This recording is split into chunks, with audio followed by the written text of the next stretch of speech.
This story has two paths, and only your choice decides the fate. Listen carefully and choose the revenge. I should have seen it coming when Sarah started calling our childhood home quaint instead of cozy. That was 3 years ago, right after she married Barry and moved into their glass and steel monument to excess in the city. But I didn't see it. I kept showing up with homemade pies and hand-knitted scarves, kept asking about her life, kept being the older sister who remembered her birthday and called just to check in. I kept being family while she was busy becoming someone else entirely. The disinvitation came via text, not even a phone call.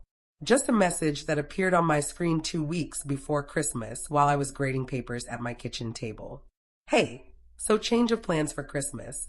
Barry is inviting some important clients and their families. Very formal affair. Probably not your scene. Let's do something just us in January. 3 years of increasingly distant holiday gatherings, and now I wasn't even worth the pretense of an excuse that made sense. Not my scene. As if I was the one who had changed. I sat there staring at those words until my tea went cold. 29 years of Christmases together. I was the one who held her hand during our parents' divorce when she was 7. I was the one who helped her study for the bar exam, making flashcards until 3 in the morning for weeks. I was the one who gave her $5,000, my entire savings at the time, when she needed it for her first apartment deposit in law school.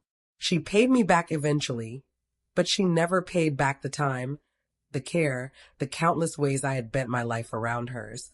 Our parents were gone now. Dad passed 4 years ago, Mom 2 years before that. It was just us, and apparently that wasn't enough anymore. I was a high school English teacher. I drove a 10-year-old Honda. I rented a small house with a garden I actually tended myself. In Sarah's new world of corporate law and seven-figure deals, I had become an embarrassment. Something to be managed and, when necessary, hidden. I didn't respond to the text right away. I made myself finish grading the essays in front of me, made myself eat dinner, made myself go through my normal evening routine. But my hands were shaking when I brushed my teeth, and I barely slept that night. I kept thinking about last Christmas, how Sarah had spent most of dinner on her phone, how Barry had talked over me 3 times when I tried to contribute to the conversation, how they left early claiming Barry had an important call with Singapore. I had cleaned up alone, packing up the leftovers I'd spent 2 days preparing, and told myself it was fine. They were busy. Successful people had demanding schedules. But this was different. This was being told I wasn't good enough to be seen. That hurt in a way I hadn't expected. A deep ache that settled into my chest and wouldn't leave. I was 42 years old, and my only sibling had just told me I was too ordinary to attend Christmas dinner. The next morning, I called her. She answered on the 4th ring, her voice bright and distracted. Hey, can't really talk. I'm heading into a meeting. You uninvited me to Christmas, I said quietly. There was a pause. I heard her heels clicking on what sounded like marble. I didn't uninvite you. I just explained that we're doing something different this year. It's a business thing. You'd be bored. It's Christmas, Sarah. It's not a networking event. Well, it kind of is. Her voice had that edge now, the one that meant she was getting annoyed at being questioned. Look, you don't understand the pressure Barry is under. These clients are worth millions. We need to impress them. This dinner is crucial, and I would ruin it somehow. She sighed, a long-suffering sound that made my jaw clench. Don't be dramatic. It's just not appropriate to have, a casual family thing when we're trying to present a certain image. These people have vacation homes in the Hamptons. They summer in Europe. They're not going to relate to, they're just in a different world. Than me, you mean? I didn't say that. You absolutely said that. God. Why do you always have to make everything so difficult? Her voice rose slightly. I'm trying to build something here. Barry and I are on the verge of really making it, and I need you to be supportive, not guilt-tripping me about one dinner. One dinner? As if it was just one dinner and not the culmination of 3 years of being slowly erased from her life. I gave you $5,000 when you had nothing, I said, my voice still quiet but harder now. I helped you through law school. I was there for every single hard moment of your life. And I'm grateful, okay? But that doesn't mean I owe you access to every part of my life forever. I've moved on. I've built a career. Maybe if you'd been more ambitious, you'd understand what I'm dealing with. The words hit like a slap. More ambitious. As if teaching teenagers to think critically and love literature was somehow less valuable than helping corporations exploit tax loopholes. As if my life was small because I'd chosen meaning over money. I have to go, Sarah said into my silence. My meeting's starting. We'll do something in January, I promise. Love you. She hung up before I could respond. I sat in my car in the school parking lot for 10 minutes after that call, staring at nothing. Students streamed past my windows, laughing and shoving each other, alive in the way only teenagers can be. I had always loved my job. I was good at it. My students actually learned, actually grew, actually came back years later to tell me I'd made a difference. But in that moment, I felt small, dismissed, erased. That feeling stayed with me through the week. I went through the motions, teaching my classes, meeting with parents, grading papers. But something had shifted inside me. The hurt was hardening into something else, something colder and more focused. I started thinking about Sarah's life in a different way. Not as my little sister who had done well for herself, but as a structure I could see clearly for the first time. And structures, once you understood them, could be analyzed, dismantled, destroyed. I had always been good with details. It was part of what made me a good teacher, the ability to track multiple threads, to see patterns, to remember the small things that revealed larger truths. I started remembering things about Sarah's rise, the timeline of her success, the way she described certain deals, the names she dropped, and I started to wonder. That weekend, I did something I'd never done before. I went through my old emails, texts, every digital conversation I'd had with Sarah over the past 5 years. I told myself I was just looking for good memories, trying to remember when things had started to change. But I was looking for something else too, though I didn't want to admit it yet. I was looking for cracks. I found them. 3 years ago, right after Sarah married Barry, she'd asked me to notarize some documents for her. I was a notary public, had been for years because the school needed one on staff. She'd said they were just personal papers, estate planning stuff. I'd notarized them without reading them carefully. Why would I? She was my sister. But I'd kept copies because that was procedure. I'd scanned them and filed them digitally, then forgotten about them. I opened those files now and actually read them. They weren't estate planning documents. They were transfer papers for a property trust. And the property in question was our parents' house, the one we'd inherited jointly when Mom died. The house that was supposed to be ours together, that we'd agreed to keep in the family. According to these documents, I had transferred my 50% share to Sarah for $1. Consideration in name only, which was legal for family transfers. Except I had never agreed to transfer anything. I had notarized Sarah's signature and Barry's signature as witnesses. But the signature transferring my share wasn't mine. It was close, very close, but it wasn't mine. I sat back in my chair, my heart pounding. Sarah had forged my signature. She had used my role as notary to legitimize a forged document, and she had stolen half of our parents' house from me. That house was worth at least $400,000 now. My half was $200,000. Money I didn't even know I'd lost. I should have been shocked. I should have immediately called her, demanded an explanation. But I wasn't shocked. The hurt from the disinvitation was still too fresh, and this just confirmed what I'd already started to suspect. Sarah didn't see me as family anymore. She saw me as an obstacle, something to be managed, manipulated, and when necessary, robbed. I didn't call her. Instead, I started digging deeper. If she'd done this once, what else had she done? I went through every document she'd ever asked me to notarize. There were 7 others over the years. Most were legitimate, but 2 more were suspicious. One was a loan document where I had apparently co-signed for a business loan Barry's firm had taken out. I had never co-signed anything. The other was a quitclaim deed for a small commercial property our father had owned, a little strip mall that generated rental income. According to the document, I had signed over my inheritance rights to that property as well. My hands were steady now as I made copies of everything. The shock had burned away, leaving something clearer behind. I wasn't just hurt anymore. I was angry, but it was a cold anger, the kind that thinks instead of screams. Sarah had stolen from me systematically, using my trust and my professional credentials to commit fraud. She had done it because she thought I was too stupid or too naive to ever check, too small to matter, too ordinary to fight back. She was wrong. I had a friend from college, Rebecca Chun, who had become a forensic accountant. We'd stayed in touch over the years, meeting for coffee every few months. She specialized in uncovering financial fraud for divorce cases and corporate litigation. I called her that Sunday evening. "I need your help," I said when she answered. "And I need you to not ask me if I'm sure about this." "That's a hell of an opening," Rebecca said. But her voice was serious. "What's going on?" I told her everything. The disinvitation, the forged documents, the stolen property. I sent her the scan files. She was quiet for a long time after I finished. "This is fraud," she finally said. "Multiple counts. If you go to the police, your sister could go to prison. She'd definitely be disbarred." "I know. Is that what you want?" I thought about that. Did I want Sarah in prison? A week ago, the idea would have been unthinkable. But that was before I knew she'd been stealing from me for years.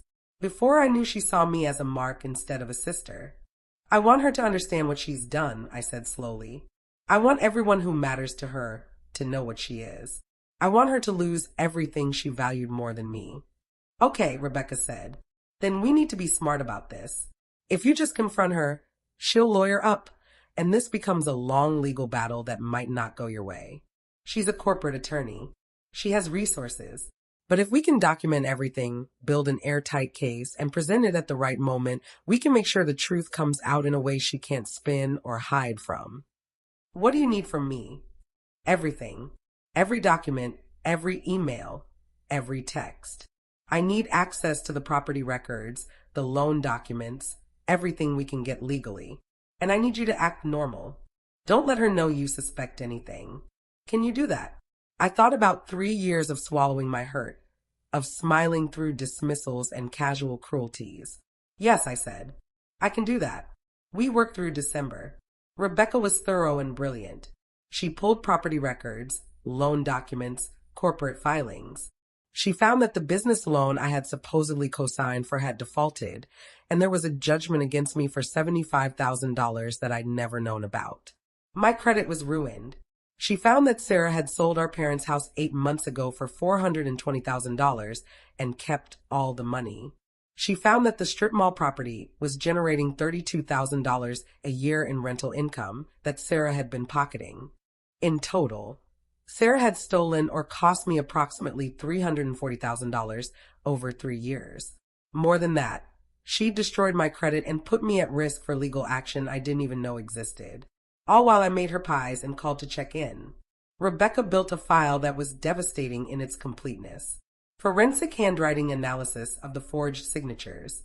Timeline documentation showing I was at school teaching when I supposedly signed documents at a lawyer's office across town.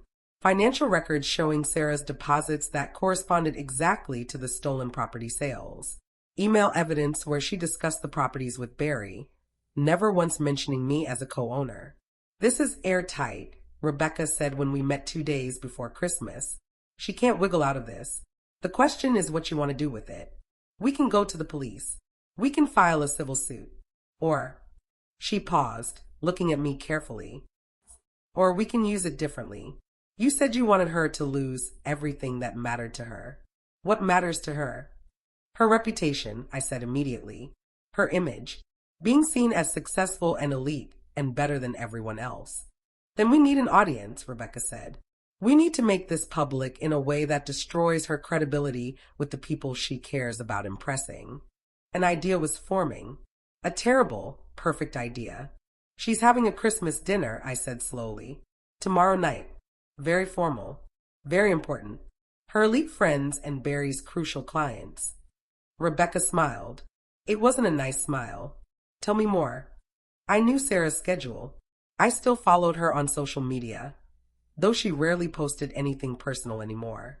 It was all carefully curated images of success. But Barry posted more freely, and through his accounts, I knew the dinner was at their house at 7 p.m. I knew it was black tie. I knew the guest list included the managing partners of Barry's firm and at least 3 clients worth 8 figures each. I also knew where Sarah kept her spare key. Same place Mom had always kept it, under the 3rd flower pot on the left side of the porch. Some habits die hard. Rebecca and I planned it carefully. We would arrive at 7:30 after the guests had arrived, but before dinner was served. Cocktail hour, when everyone was relaxed and social. I would be dressed appropriately, calm and composed. I would ask to speak with Sarah privately. When she refused, as I knew she would, I would simply start talking. I would present the evidence clearly and factually. I would let the documents speak for themselves. You need to be ice, Rebecca told me the night before. No crying, no yelling. Just cold, hard facts. Let her be the one who falls apart. I barely slept that night, but it wasn't from anxiety. It was anticipation, a humming energy that filled my chest and made my fingers tingle. I had spent 3 years being made to feel small. Tomorrow, I would show Sarah exactly how big I could be. Christmas Eve, I dressed carefully. A simple black dress, elegant but not flashy. Pearl earrings Mom had left me. My hair pulled back in a neat bun. I looked like exactly what I was, a respectable professional woman. Rebecca wore a charcoal suit. We looked like we belonged at a formal dinner party. We looked like we mattered. We arrived at Sarah's house at 7:32 p.m. The circular driveway was full of expensive cars. Mercedes, BMW, 1 Tesla, 1 actual Bentley. Through the tall windows, I could see people in evening wear, holding champagne flutes, laughing. Sarah's house was lit up like a magazine spread, all modern lines and tasteful decorations. It probably cost more than I would make in 10 years of teaching. I didn't use the spare key.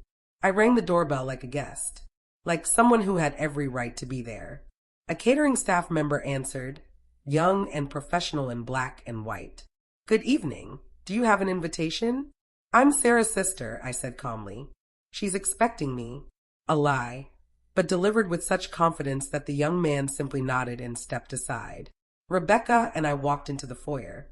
The house was even more impressive inside, all white marble and modern art. The living room opened up before us, easily 40 people mingling in clusters. I spotted Barry immediately, tall and silver-haired, holding court with 3 older men in expensive suits. And there was Sarah across the room, wearing a red dress that probably cost more than my monthly rent. She was laughing at something a blonde woman was saying, her hand on the woman's arm in that casual way that suggested intimacy and belonging. She saw me. I watched her face change, watched the laugh freeze and crack. Her eyes went wide, then narrow. She excused herself from the blonde woman and started toward me, moving fast, her heels clicking sharply on the marble. What are you doing here? She hissed when she reached me. Her smile was still in place, but her voice was pure venom. You can't just show up. This is a private event. I'm family, I said quietly. I thought family was always welcome at Christmas. This isn't funny. You need to leave. Now. She grabbed my arm, her fingers digging in hard enough to bruise. I didn't move. I need to talk to you about some documents. It's important. I don't care. Get out. It's about the house, I said, still quiet. Mom and Dad's house. The one you sold without telling me. Her face went pale. Just for a second, but I saw it. Then the color came back in a rush, angry red on her cheeks. I don't know what you're talking about. You're clearly having some kind of episode. Barry. She raised her voice, calling across the room. Barry, we need help here. People were starting to notice. Conversations were trailing off. Barry was moving toward us, his expression concerned and confused. Perfect. I needed an audience. I'm not having an episode, I said, louder now. Clear enough for the people nearby to hear. I'm here because my sister committed fraud. Multiple counts. And I have proof. The room went silent. Completely, utterly silent. Sarah's hand dropped from my arm. You're insane, she said, but her voice shook. Rebecca, I said calmly. My friend stepped forward and opened the leather portfolio she'd been carrying. 3 years ago, Sarah asked me to notarize some documents. I did. Because she's my sister and I trusted her. What I didn't realize was that one of those documents was a forged property transfer. According to the paperwork, I signed over my half of our inherited home to Sarah for $1. Except I never signed anything. She forged my signature. I pulled out the first document, held it up. Several people moved closer, craning to see. Barry had reached us now, his face confused. Sarah, what is she talking about? She's lying, Sarah said. But she was backing up, her hands fluttering. She's always been jealous of me. This is some kind of revenge, because I didn't invite her tonight. I have a forensic handwriting analysis, I continued, my voice steady and clear. It confirms the signature isn't mine. I also have my school's attendance records showing I was teaching a class at the exact time I supposedly signed this document at a lawyer's office 20 miles away. I handed the papers to Barry. He took them automatically, his eyes scanning the pages. That's not all, Rebecca said. She had a calm, professional voice that carried authority. There's also a co-signed business loan for $75,000. The signature is also forged. The loan defaulted, and there's currently a judgment against your sister-in-law that she never knew about because she never signed the loan in the first place. And a quitclaim deed for a commercial property, I added. Also forged. That property generates $32,000 a year in rental income. Sarah's been keeping all of it. Barry was staring at the documents, his face draining of color. Around us, the guests were dead silent, watching like this was a play staged for their entertainment. I saw phones coming out. People were recording. Good. Let them. In total, I said, looking directly at Sarah, you've stolen or cost me approximately $340,000. You used my credentials as a notary to legitimize forged documents. You committed fraud, identity theft, and embezzlement. And you did it because you thought I was too stupid and too small to ever notice or fight back. No, Sarah said. Her voice was high and thin. No, that's not. You don't understand. The house was going to waste. You didn't even want it. I was going to give you money eventually. This is all a misunderstanding. I have emails, Rebecca said. She pulled out more papers. Between you and Barry, discussing the sale of the house. Discussing how to hide the income from the strip mall. Discussing the loan default and how your sister would never find out about the judgment because she doesn't check her credit report regularly. She handed these to Barry as well. His hands were shaking now. You knew, he said to Sarah. His voice was hollow. You told me she'd signed off on everything. You said it was all legal. It was legal. Sarah's voice cracked. It was family business. She would have agreed if I'd asked. I streamlined the process. You forged her signature, Barry said. He looked at the papers again, then at me. She forged your signature. Multiple times, I confirmed. Using my position as a notary to make it look legitimate. That's not just fraud. That's abuse of professional credentials. I could lose my notary license. I could face legal consequences for documents I never actually notarized properly. One of the older men, one of the ones Barry had been talking to earlier, stepped forward. He had silver hair and cold eyes. Barry, is this true? Your wife committed fraud. I don't know, Barry stammered. I need to look into this. It's all true, Rebecca said. She handed a full portfolio to the silver-haired man. Complete documentation. Forensic analysis, financial records, email evidence, property records. It's airtight. The man flipped through the papers, his expression growing harder with each page. I'm Gerald Hutchins, he said to me. Managing partner at Hutchins, Wade and Associates.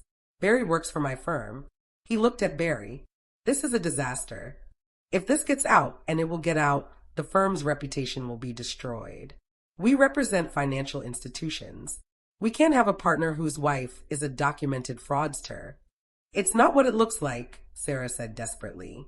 She was crying now, mascara running down her face. Please, Mr. Hutchins, this is a family matter. It's being blown out of proportion. $340,000 isn't a family matter, Hutchins said coldly. It's a felony. Multiple felonies. He turned to Barry. You're suspended, effective immediately, pending a full investigation. If any of this touches the firm's clients or accounts, you're done. Barry's face crumpled. No, No, please. I didn't know. I swear I didn't know the extent of it. But you knew some of it, I said quietly. I pulled out one more email, one Rebecca had found buried in a backup server. This is from you to Sarah 2 years ago. You're discussing how to structure the strip mall income to avoid taxes. You specifically mentioned that I don't need to know about the distributions because I'm not sophisticated enough to understand commercial property management. I handed it to Hutchins. He read it, his jaw tightening. You're fired, he said to Barry. Effective immediately. Security will escort you out if you come to the office. Your partnership is dissolved. You'll be hearing from our attorneys about the liability you've exposed us to. Barry made a sound like a wounded animal. He turned on Sarah, his face twisted with rage and panic. You destroyed us. You couldn't just be happy with what we had. You had to steal from your own sister. I did it for us, Sarah screamed. The composure was completely gone now. She was sobbing, her face blotchy and red. I did it so we could have this. This house, this life, these people. You wanted it too. You loved spending the money. I thought it was legal. Barry shouted back. You told me it was legal. They were falling apart in front of everyone, their perfect facade cracking and crumbling. The guests were backing away, distancing themselves from the disaster. I saw the blonde woman Sarah had been talking to earlier shaking her head, whispering to the man next to her. I saw phones still recording, capturing every moment of the meltdown. I felt nothing but cold satisfaction. This was what I'd wanted, not just for Sarah to know I knew, but for everyone she tried to impress to see exactly what she was. A thief, a fraud, a person who would steal from her own family and then act like the victim when caught. I'm pressing charges, I said into the chaos. My voice cut through the shouting, clear and final. I've already filed a police report. Detectives will be contacting you both. I'm also filing a civil suit for the full amount stolen, plus damages. And I'm reporting you to the State Bar Association. Sarah, you'll be disbarred. Sarah's legs gave out. She actually collapsed, falling to her knees on the marble floor. Please, she gasped. Please, you're my sister. Don't do this. We can fix this. I'll pay you back. I'll give you everything. Please. I looked down at her. 3 years ago. Seeing her like this would have broken my heart. I would have helped her up, forgiven her, let it go. But that was before she'd made me feel worthless. Before she'd stolen from me and lied to me and erased me from her life because I wasn't impressive enough. You uninvited me to Christmas, I said quietly, because I wasn't good enough for your elite friends. You stole from me because you thought I was too small to matter. You were wrong. I turned and walked toward the door. Rebecca followed. Behind us, I could hear Sarah sobbing, Barry shouting, guests murmuring in shock and excitement. The party was over. Their life as they knew it was over. And I had done that. I had taken everything they valued and crushed it in front of the people they'd most wanted to impress. We walked out into the cold December night. The air felt clean and sharp in my lungs. Rebecca put a hand on my shoulder. How do you feel? I thought about it. Powerful, I said finally. I feel powerful. We got in my car and drove away from that house of glass and lies. I didn't look back. I didn't need to. I knew exactly what I was leaving behind. The wreckage of Sarah's perfect life, destroyed by her own greed and my refusal to stay small. But the story doesn't end there. Not quite. Because what happened next, what I chose to do with that power, that's where you come in. You followed every step that led here. You've seen the betrayal, the discovery, the revenge. Now you must decide what happens next. 2 paths appear before me. 2 ways the story can end. If you want me to pursue complete financial and legal destruction to make sure Sarah loses everything and faces the full consequences of her crimes, choose the first ending. If you want to see what happens if I offer her one chance at redemption, one narrow path to rebuild her life under my terms, choose the second ending. Your choice will decide how this story ends.